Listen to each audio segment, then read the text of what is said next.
Hey, welcome back to the Digging Up Dillinger podcast. I'm your host, Joe Millo, and with me, again, the team, Travis Thompson, Stuart Fillmore, Todd Hiles. We're all back for part two of the Fillmore report, as well as the ear discussion. We were just talking about the discrepancies between the autopsy pictures, pre-autopsy pictures, as well as known pictures of John Dillinger, including profile shots from when he was arrested in Tucson, Arizona, that Stewart put together in a report that ultimately was going to be presented in court as a piece of evidence to kind of add to why the family wants to go and do an exhumation in Crown Hill Cemetery. So if you missed all that first part, go ahead and go back to episode 3 and listen to that. But for right now, we're going to continue with the discussion about the ears.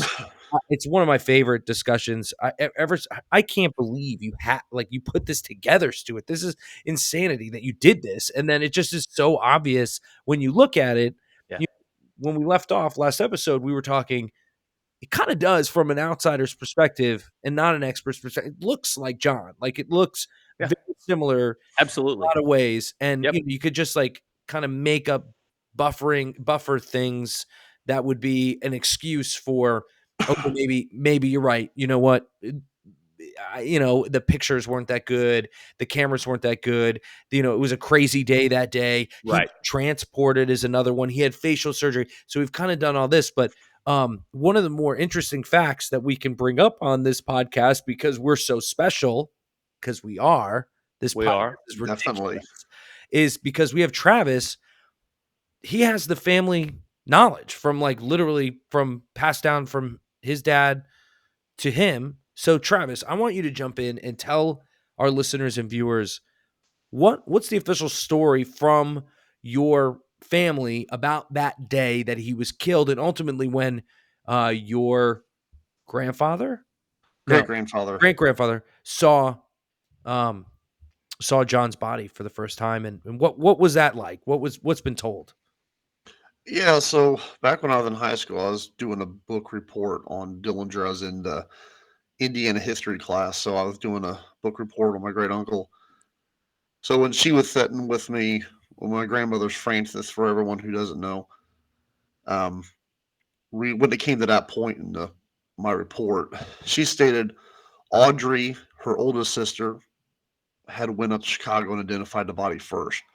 Now she said, yes, it was him, was with no hesitation, right? My great grandfather showed up, and first thing out of his mouth said, that's not my son." And at that moment, FBI agents grabbed him, escorted him to a next room. No one knows what was said in that room. It was just him and the agents, and then he walked back out, went up to the body, and said, "Yes, this is my son." And who was listening to him say, "Yes, that's my son"? Was that like the All the autopsy? FBI, the autopsy people from Cook County, and then all the agents that were on scene were there. My How long understanding did of they? Sorry, go ahead. what my grandma said, I'm pretty sure Purvis was there. 'Cause I remember her saying that several times that Grandpa had an actually face-to-face conversation with Melvin Purvis, and he was one of the agents that went to the side room with my great grandfather. And at the time, Stuart, right? Melvin Purvis is the agent in charge of Chicago, right? Correct. Yes. Melvin Purvis was head of the Chicago FBI office. He was head of what was called the Dillinger Squad. He had somewhat been usurped in his power because J. Edgar Hoover was not happy with him by a guy named Sam Cowley. Cowley's later killed in a gunfight with Babyface Nelson after the Dillinger killing. But for all intents and purposes, at that point, Melvin Purvis was the man in charge. Also, something else that comes to mind that just because of what we're talking about and all the discrepancies and mysteries and FBI's involvement then, and what we talked about in the last episode, their involvement in this still. Back then, my great grandfather could not afford the $50 to embalm John Dillinger. So he had to get money offering from the church back home to pay for that. So again, if he couldn't pay for the $50 to embalm him, he sure could not have paid for 2 feet of concrete put over the grave. Yeah. What Did your grandma ever say how the Dillinger family was notified that he had been killed by the FBI? I'm trying to think.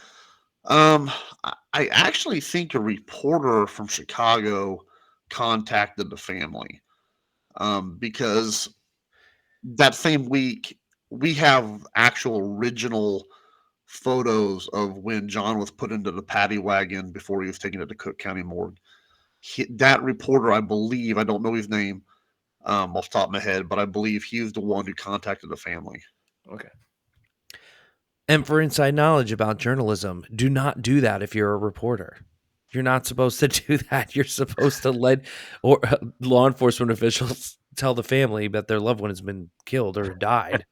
You're not supposed to call them at their house and be like, "Hey, by the way, Johnny's dead." Let me ask you one more thing, Travis. So that was John's sister when they found out? They were home and then had to drive 3 hours Yeah, north, well, 4 again, hours? yeah, Audrey was much older, so she had married, had children, and was living out on her own. So she was contacted and then went up there first, and then back then we didn't have cell phones, Sure. so it was harder to get a hold of my great grandfather. I mean, to my knowledge, I think Grandma said he was actually working the farm or outside doing normal farm chores at the time when someone actually had to come from the town and had to go out there to him. And tell him. Yeah, So he was in yeah, the field. that's what I'm understanding. He was either out at that time an hour at night. I think he was probably milking cows or feeding them or doing whatever farm chores he had to do because he was again alone doing working the farm himself. And John was killed at night, right? Yes. And then so that would have been probably the next day? How I understand, he was notified that night. Oh, he was notified that night. Interesting. Yeah. Um, and then to me, so Audrey went up by herself or went with your great grandfather? Well, she was there first, so she went up there before he did. So she just drove and got up there first, Yes. or And someone I came and think got her.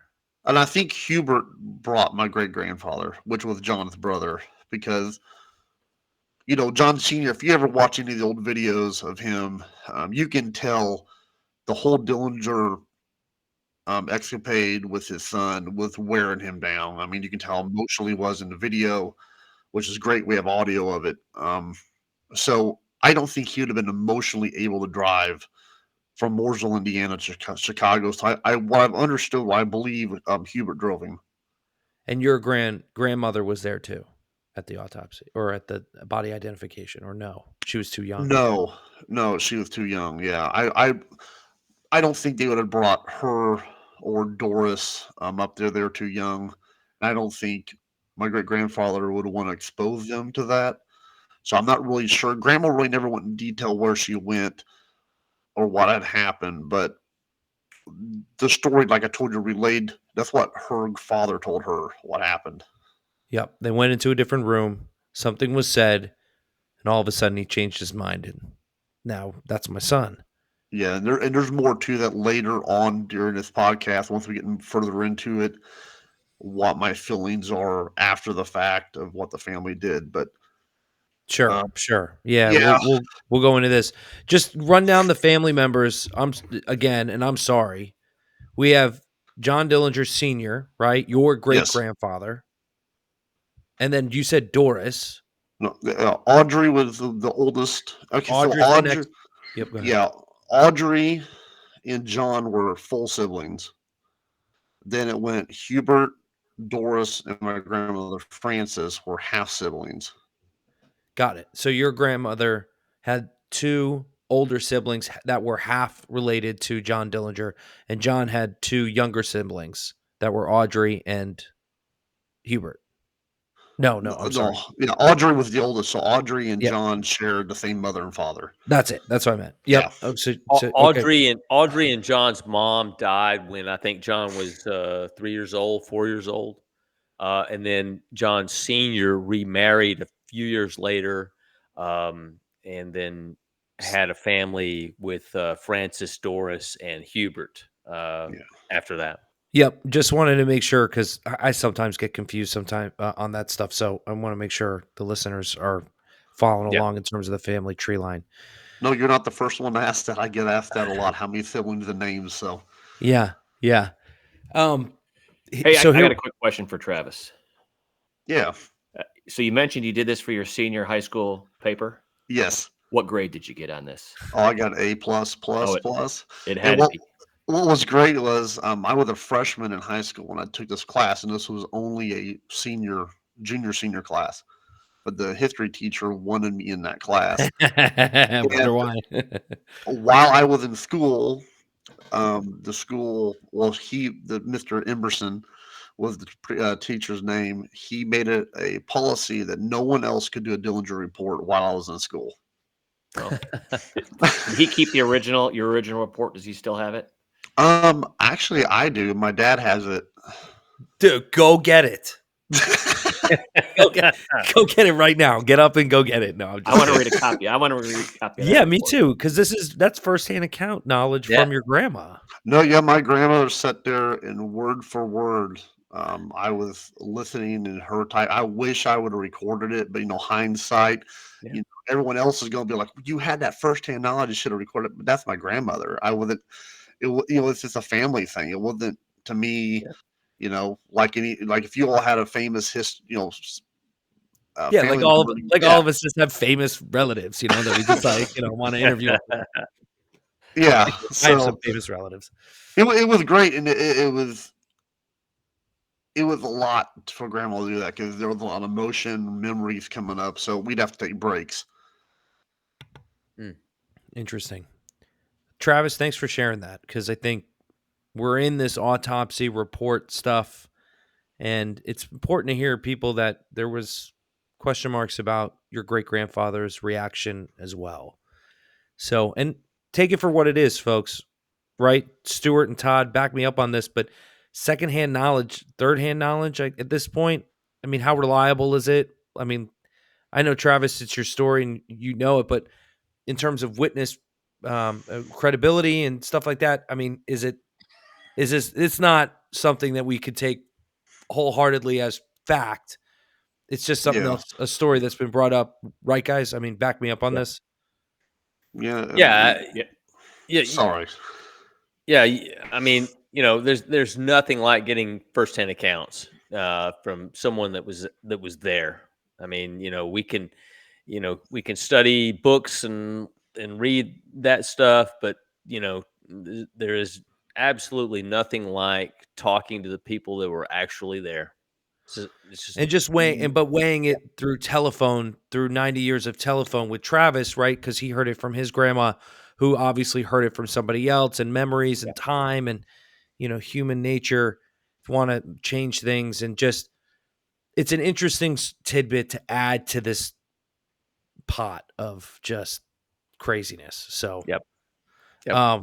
thanks, man. We really appreciate this. Is we have Oh yeah. John Dillinger's blood on the podcast. It's insane. No, I love it. I mean, these are stories that I'm going to be sharing with all the listeners and you three as well that have only been in our family.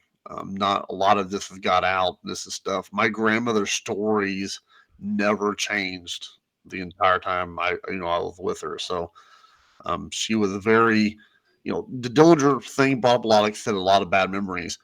So with her talking, when she did, you listened because it was, it wasn't you really asked a lot of questions about because she would just start talking about it if she felt like doing it.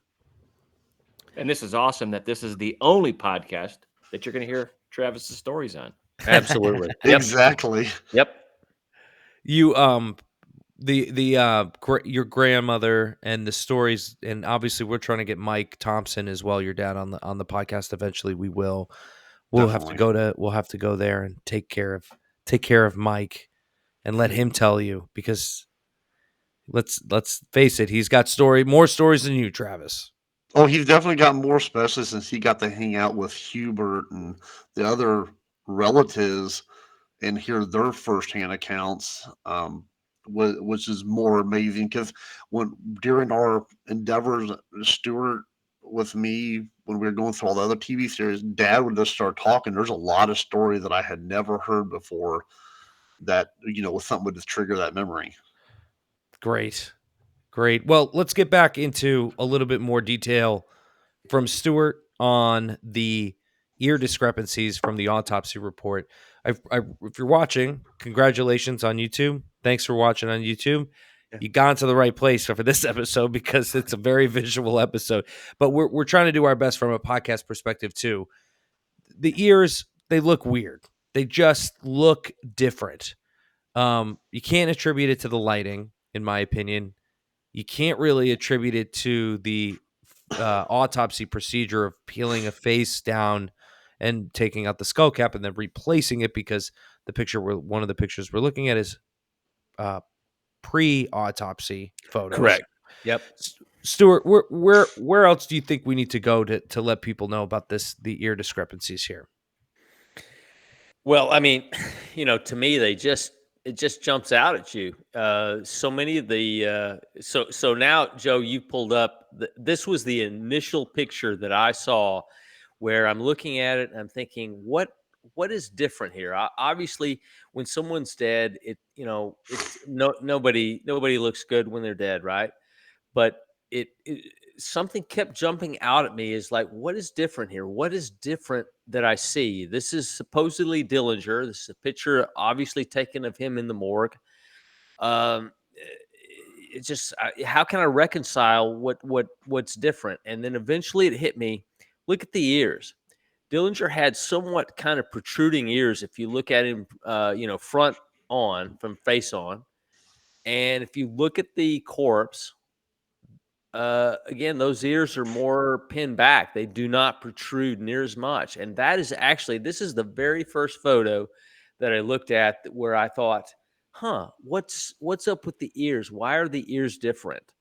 And so then I started trying to find any pictures I could of, when Dillinger was alive, when Dillinger was dead, and compare those photos of, the various angles and shapes of the ears. So, Stuart, the ears on the autopsy, is that pre-autopsy, post-shooting, or is that?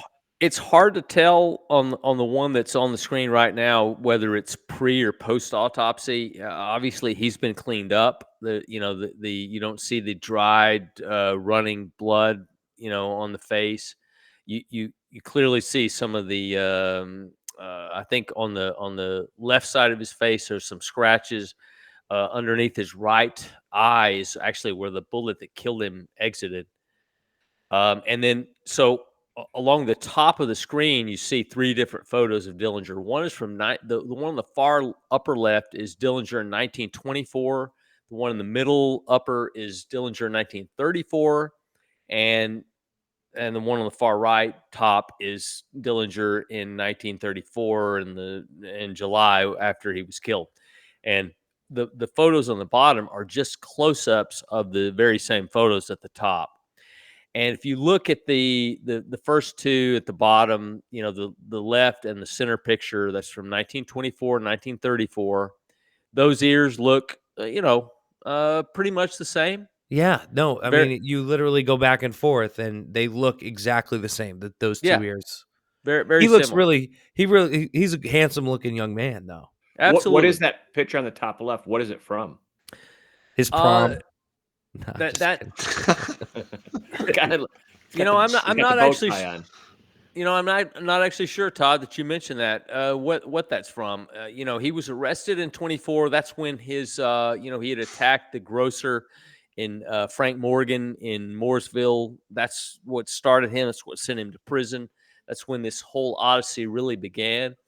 So I'm assuming that is a mugshot from that time. But to be honest with you, I don't. as we sit here right now, I can't tell you exactly where that picture's from, but that is Dillinger in 1924. Yeah, I mean, his hair is impeccable. First of all, that haircut, his style is in now. Oh yeah, Yes. Like, everybody wants that left. He's got the bow tie on. He's got that dang smirk. yeah, Yeah, he So, does. yeah, but the ears, Yeah, they are so if you identical. Yeah, so if you look at the close up from 24 and 34, those ears they're spot on. They're exactly the same. And then you look at the ears in the morgue in 1934, and actually the red lines that are on there, I did those just to show how far the ears actually protrude from the side of the head. And you can clearly see on the far right, lower right, that the ears just don't protrude very far from the from the head at all. Todd, what do And you think when you see this? Yeah, I agree with Stuart. I mean, there is a difference in those pictures. Now, when you do look at the pictures, I mean, he sure aged a lot in 10 years, from 24 to 1934. Yes. But like Stuart says, he aged a lot, but those ears, the mouth, the nose, it did not change. yep, No, Yeah, not those identical. that ear shape and how they protrude out the family trait. right. And so again, the picture on the top right, where the morgue photo, uh, obviously we know that he's had plastic surgery. He had actually dyed his hair black. I think the eyebrows are trimmed or shaved somewhat to be a little different. Plucked, dude. They look Yeah, like pencils. Dillinger had the distinctive cleft in his chin, which actually Travis right now has a beard. You can't see it, but Travis actually has that very same cleft in his chin. I do. And that was one of the things that the plastic surgery altered. So you see that the corpse doesn't have the cleft in the chin. So all that was changed. But again, it's one of those things when I was looking at it, I just like something still doesn't look right. What is it that I can't quite make this look like Dillinger? And what for me it ended up being the ears. And so that, like I said, this was the start for me about okay, so what happens to ears in an autopsy? What happens to ears when someone dies? Ears are, mainly made of cartilage. In the few hours from when Dillinger was shot to when the autopsy was done, the cartilage in the ears, they're not going to change at all. Frankly, they're not going to change one bit. They're not going to, start decaying in any significant fashion that's going to change the overall shape of the ears. So, what is it that causes those ears to pin against the head, or not protrude near like they did when Dillinger was alive? And so that's what kind of began this thing to me, where I said, "Holy cannoli, maybe there is something to this imposter theory." Stuart, I have a question. Yes, sir. Going back like the side pictures here, who's showing the ears. John's ears at the top and the bottom seem like they angle towards the front of the head. They both do. Yep. Now, pinning the ears would not have changed that, right? Would not have changed the way they are shaped going forward. Well, again, I don't know, Travis. I mean, but again, I don't know why would they pin the ears of any way? Again, so if you look right John was now, self-conscious about it, Stuart. He wanted to, he I felt don't know. bad about his sticky out ears that would happen, and so during the facial surgery, right?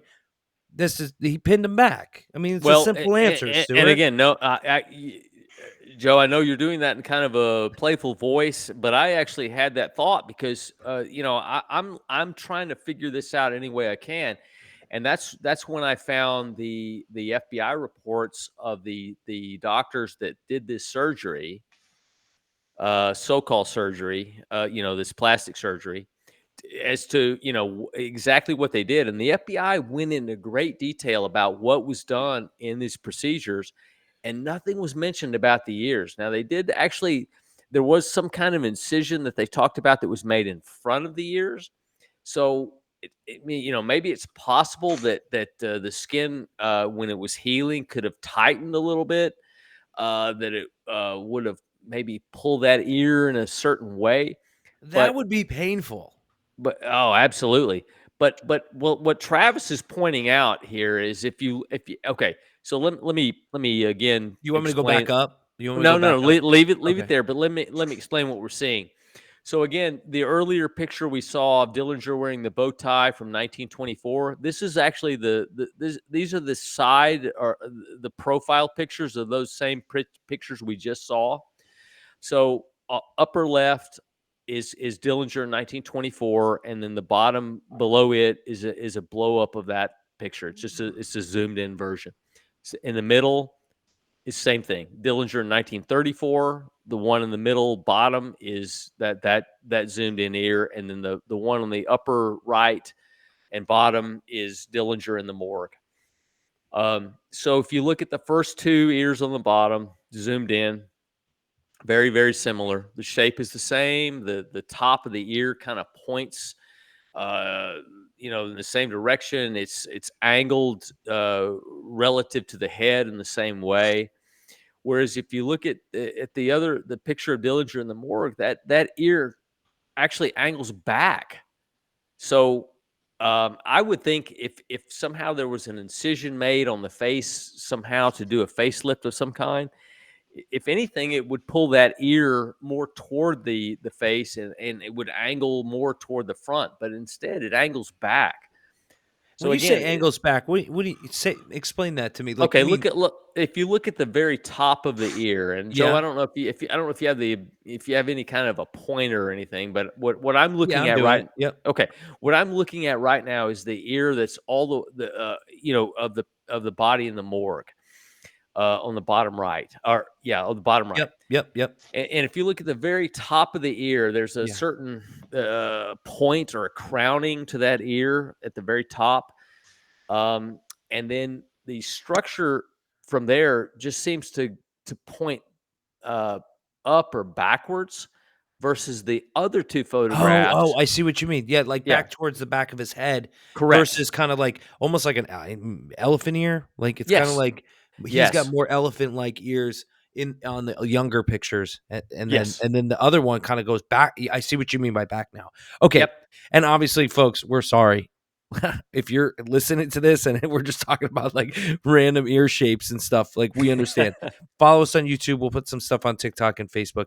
But also, we're going to give you the opportunity to see this report and download it for yourself. But we'll get to that later. So, shape very clearly elephant ear, not elephant ear.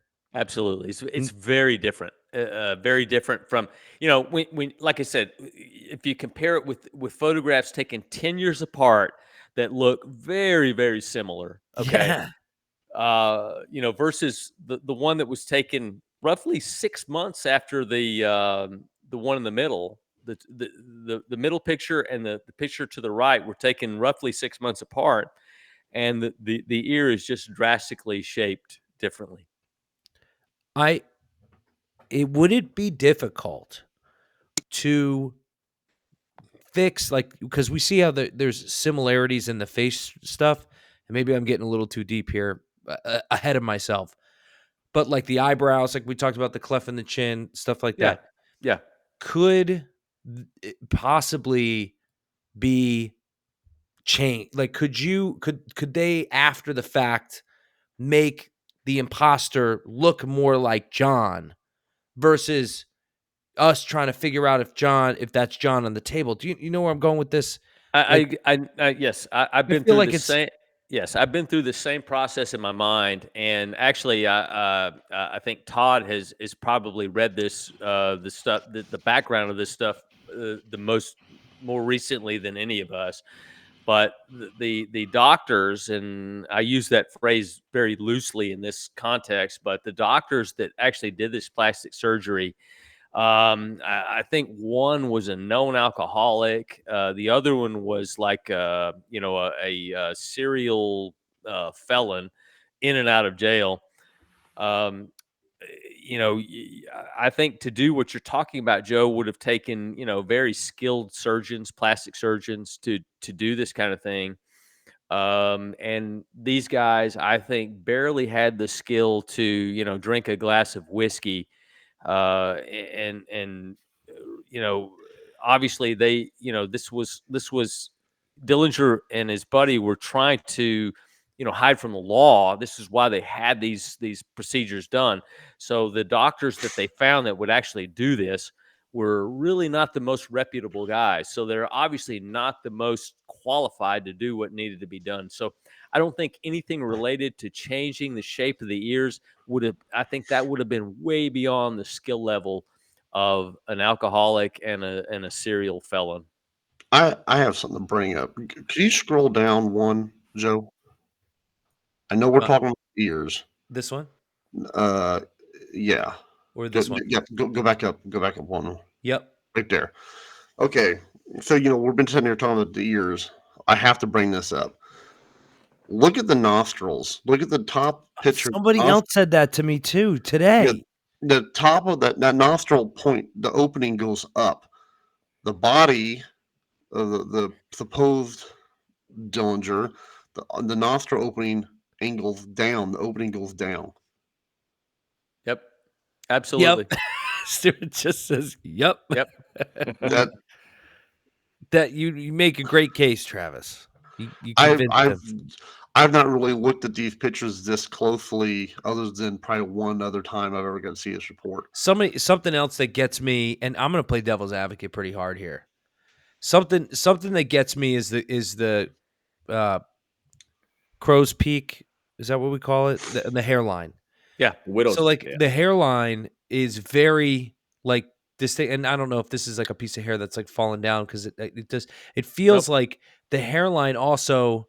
This is a bad angle on the right hand side with the autopsy photo, but it's kind of not as prominent. The widow's peak, that's what it's called. The widow's peak isn't as prominent on the body to the right or to the left. The other thing is the sideburns. If we go up, I'm going to go back up to the other photos with the sideburns. And sorry. The There you go. sideburns, Yeah. the sideburns are I know again, they're haircuts and all that kind of stuff, but like where the sideburns kind of end or like the missing hair pieces, you guys have to look at the pictures. That's what it comes down to if you're listening to the podcast. But that's a discrepancy too. I'm just kind of like, that looks a little different.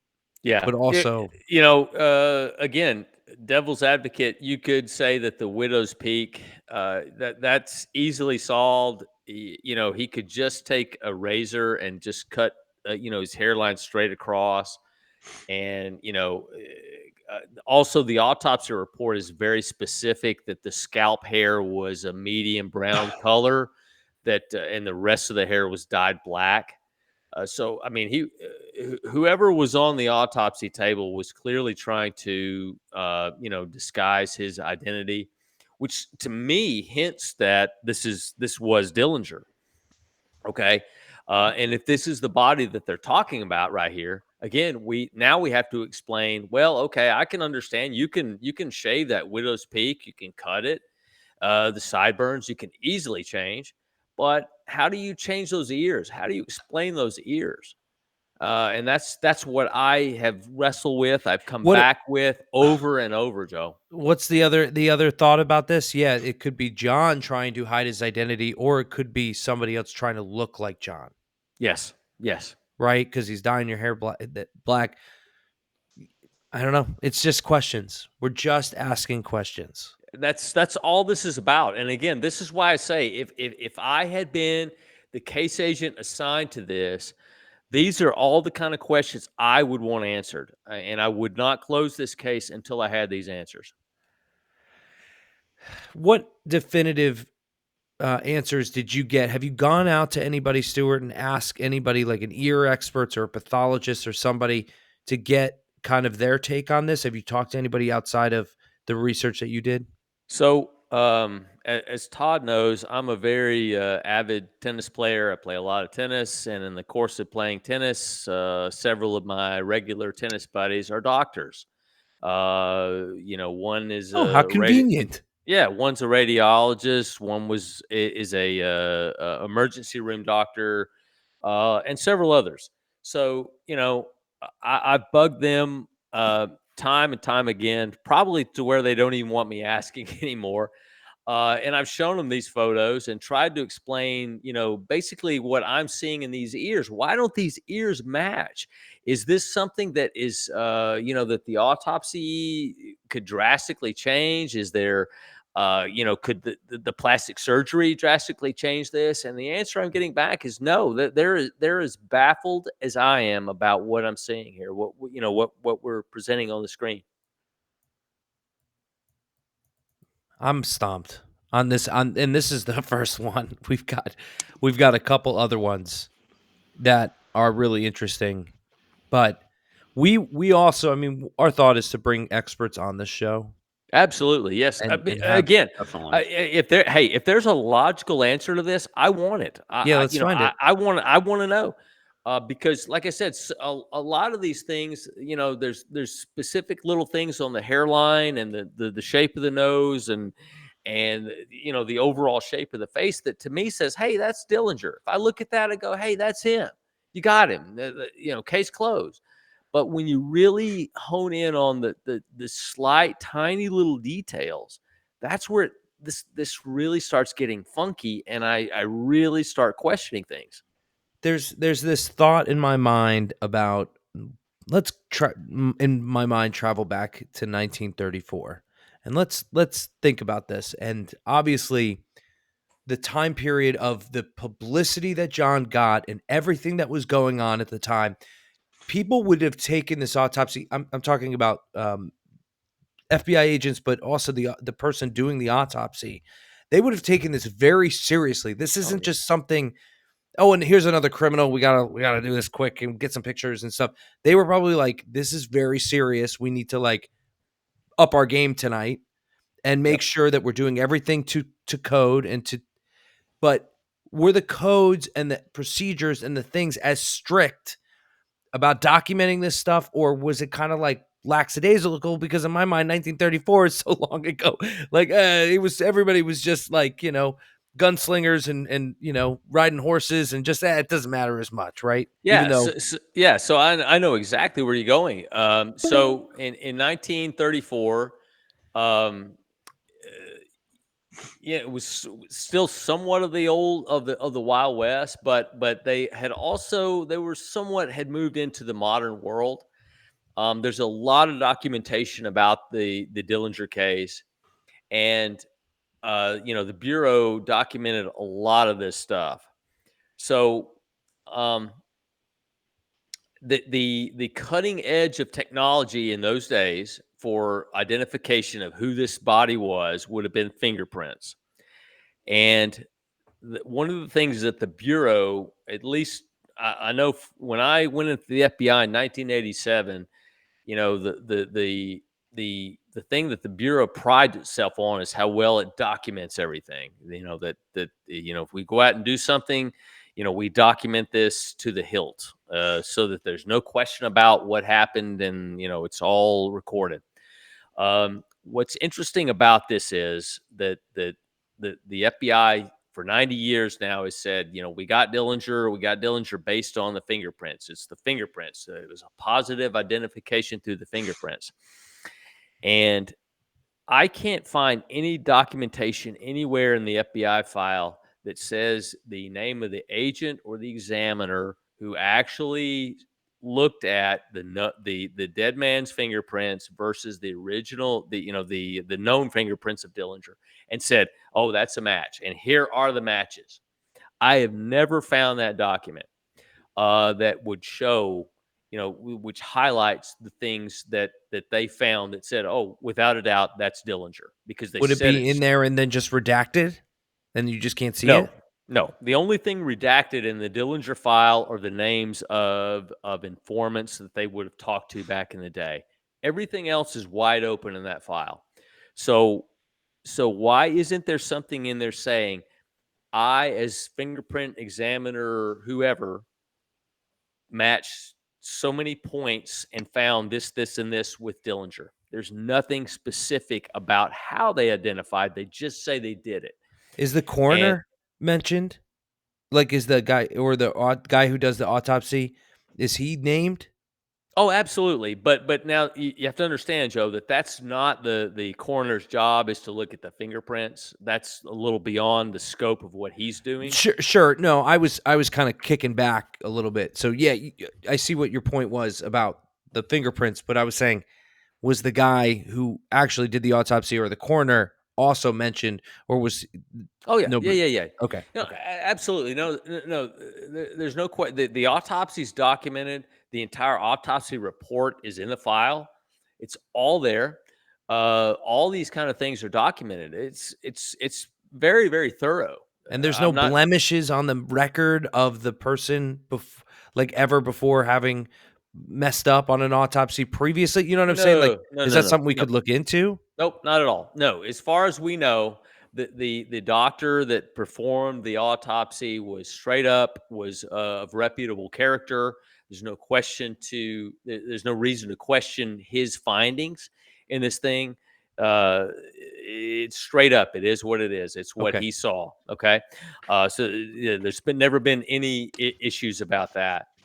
But what I'm saying is the FBI has prided itself ever since J. Edgar Hoover took over about how well cases are documented, and the things that we do are documented in our reports that we turn in. And uh, I know how thorough it was, and I know how the supervisors scrutinized that kind of thing when you turned it in, is how well it was, documented. So the fact that there's not specific documentation about these specific points of identification that were found in the Dillinger fingerprints, and this is something else that we're going to find in the report that I wrote up, that's going to talk about the fingerprints. That's a whole nother subject we're going to get into, because I know the Bureau has relied on that for 90 years, that the fingerprints tell the story, but I think there's more to it than that. We can handle the truth. Absolutely.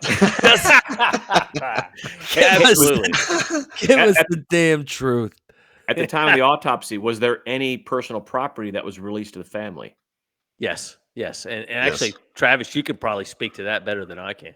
Yeah, so the shirt and pants was released back to the family.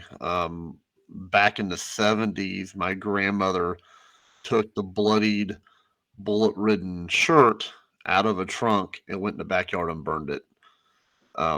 Because she was cleaning out the attic and came across it. Again, this is a sister, not an outsider. So this brought back a lot of bad memories. So yeah, we did have the articles. And Audrey gave the pants that Stewart tested to the Dillinger Museum in Nashville, Indiana. So yeah, we had all the articles. I think we even had the hat at one time, but that didn't get passed down, and it was something Audrey had. But there was no wallet or anything like that. No, so the report was, which I think is odd, that he had a little change or like a little purse that was inside the pants. He didn't had a wallet on him, so he had money inside like a little chain, not like a change purse. I think Stuart, do you know what I'm talking about? Yeah, he had $7.70 on him. Yeah, and if you're going to the movies with your date, and John was very, flashy, dressed well, he would have had a lot of money on him at the time. Yeah. Do you think he would carry around wads of cash like that? Like just Yeah, mean, because you think about it, this is the days before ATMs. So, he's living with, a prostitute. And so, is he necessarily going to trust that he's going to leave his stash of money, where she get can where tip off somebody to come in there and get it? yeah, right. No, I'm gonna keep that money on myself, right?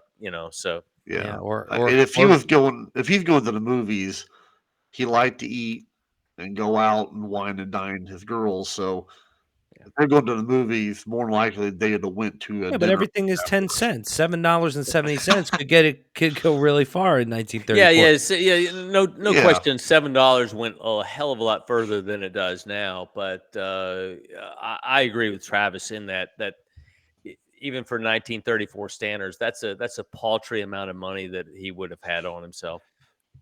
Yeah. So that's what was found. So what else was found on him? Trying to think. The Derringer, right? Yeah, the Derringer was on him, but they didn't list it. They didn't. I don't think they listed the Derringer in the report today, Stuart. Well, yeah, they did, Travis, only because one of the issues about it was I think a lot of people said that the FBI just basically executed him, but there were witness accounts of Dillinger on the run that he reached into his right pocket, and it was later revealed that he actually had the gun in the right pocket, and there's actually some um, corroboration of that when we examined the pants Yeah, to show that he had the gun was in that right pocket. they did. I mean, it was listed as the Derringer, not because I've I, had some conspiracy theorists. They've reached out to me like, I don't believe John had a weapon. I'm like, what are you talking about? He's public enemy number one on the run. Yeah, He's yeah, going to carry a firearm. and I honestly don't remember that it being a Derringer that was in his pocket, but I'm open to whatever it was. I just don't remember at the moment. But nonetheless, he had some type of a small handgun in his right pocket. And what I believe happened, and maybe I'm getting a little ahead of this on the subject, but when we examine the pants, there is a large blood stain in the right pants pocket, and so that to me corroborates what the FBI said, what some of the witnesses said, that he was reaching in that pocket, and that's when the agents decided to shoot. Because they believe that more than likely he's reaching for a weapon. And so what that tells me is I know that the fatal shot was one that entered at the base of his neck and exited his right eye. I mean, he would have been out, the lights would have gone out instantly, and he hit the ground hard. And when he did, if his hand was in that pocket, I believe that gun probably pinched his hand against the hard pavement, and and caused some level of bleeding, because he didn't die instantly. He was still alive when he was on the ground, very Suffering. very, yeah, absolutely. I Yes. mean, he was near death, but he was still alive, which means that the heart would still have been pumping, which means that if he'd had an abrasion to that hand, it would have bled in that pocket, and that's what explains that. So that's something that a lot of people have never seen. That have absolutely no clue about. That's not described anywhere in any of the official reports. Was Also, it? he had a pocket watch that was on him. Exactly. So it could have been the pocket watch that could have, nonetheless, I think his hand was abraded when he hit the ground, and it tells me that his hand was in that pocket. Was he Yeah, wearing a ring or anything like that? Don't know. Possibly. not that time. Does he like to wear rings, Travis? He does like to wear rings. I like to share this with all our viewers who are watching on YouTube. I'm actually wearing John's ring. I'll take it off. This is what he was wearing at the time of Little Bohemia Lodge, and it was left on the nightstand and was sent back to the family. I can't believe they kept sending them the family stuff. Like, to me, that's incredible. Like, oh, like we found this. It's John's. Here you go. Like, anyway. So, do you think they sent it to you after, or sent it to the family after he was killed, or only, or before? No, Or it in would have between? been sent back. How I remember, they gave the articles to his father, my great grandfather, at the time he was in Chicago. Sure, sure. Well, I got one piece of information that I looked up. While it took me a little bit here. It's not Wikipedia, but it's also not, the most source thing. But according to DaveManuel.com, inflation rate movie tickets in 1933 were like a movie ticket was $6.14. By 1937, this number had dropped all the way back down to $3.97 because Americans were struggling to go out. So I'd be shocked if that number is right. that's what you're I'm saying. saying, dude. It You're doesn't saying sound $6 for a movie in But I 1933. think this website is trying to adjust for inflation. That's yeah. or Oh, okay. Maybe. Okay. yeah, the And you cost. gotta remember the only reason why John went to the movies, one, he's a huge movie buff, was Yes. this was in July. It was Chicago was in a very, very intense heat wave, Yes. and the Biograph Theater had actual air conditioning, Yes. and that's why they went there. Yep. 1950. I got a more reputable website. It says 1950 cost of a movie ticket was 40 cents. So Yeah. Exactly. So we'll just that sounds more right. Yeah. And Travis, just for our listeners, can you just a little trivia question? Can you name the movie that Dillinger saw at the Biograph? The Manhattan Melodrama. Yeah. Yeah. Manhattan melodrama. Guys, we're Yep. 2 minutes out here from the end of the podcast. Thank you everybody for listening. This has been another treat. We saw a ring. Literally, we saw Travis wear a ring that was John Dillinger's on the podcast. So this is really cool. Guys, we're gonna keep going. Next episode, we're gonna keep going down the Fillmore report here that Stuart put together.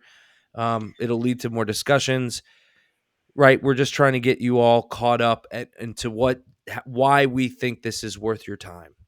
If you really think that this is something you want to help us out with, please like, follow, subscribe, and share, comment, call us, email us, and really Yes. sign up for our newsletter stuff.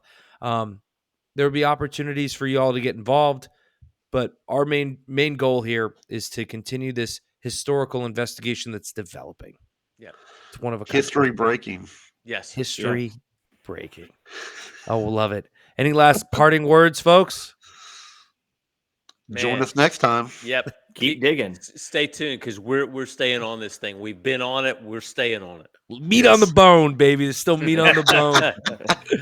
All right, everybody. Have a good day. Good night.